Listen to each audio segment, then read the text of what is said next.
On the 14th of July, the first ever I2U2 leadership summit took place, where the leaders of the four-nation grouping, that is India, Israel, the United States and the UAE, convened the hybrid summit. The US President and Israel's caretaker Prime Minister hosted the summit in Jerusalem, while India's Prime Minister Narendra Modi and the UAE President joined in virtually.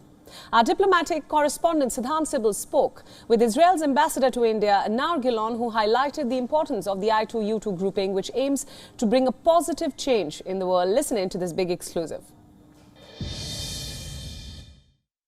I think first of all, you see the first two projects are inside India. But for India, it's collaboration on high technology, on fields of health, of very important and central fields with countries with also good capabilities. The US is there, Israel is there, UAE is there. So it's a good neighborhood, a good partnership with countries who bring abilities in different fields into the table, be it technological, be it financial, be it both. So I think it's a huge opportunity also for India. It's a very important and interesting initiative in the sense that none of the four countries involved, India, Israel, US and UAE, have no common borders. They have only common values and interests, and we are going to unite together and work together to implement these values and these interests. And it's going to be it's not against anyone, it's for our people, for making the world a better place. There are two projects that we are now will work together to implement, one in the field of food security, of food corridors in India, and the other one clean tech, clean energy. Also in India, the implementation with technology and funding from different actors, including Israel.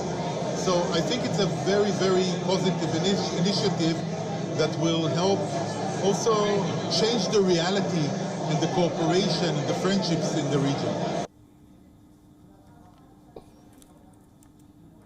For the big change we are seeing in the Middle East is the Abraham Accord. Without the Abraham Accord, we wouldn't see UAE, for example, joining it in such enthusiasm. I think that Abraham Accord is really a huge change to the Middle East, because although we had very important peace accords with important neighbors, Jordan and Egypt, but these were based on land problems and land swaps, etc.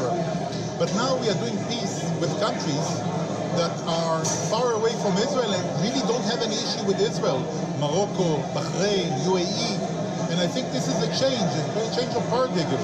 And I must say that probably we have to thank Iran also for this, because the fear of Iran, of these countries, is undoubtedly one of the elements that is uniting them and pushing them to be closer to Israel, who is considered the biggest opponent, I guess, of the Iranian behavior, expansional, destabilizing, supporting terrorism. So I think they have a lot of credit to Abraham Accords and then to the I2U2, which is really a continuation of that.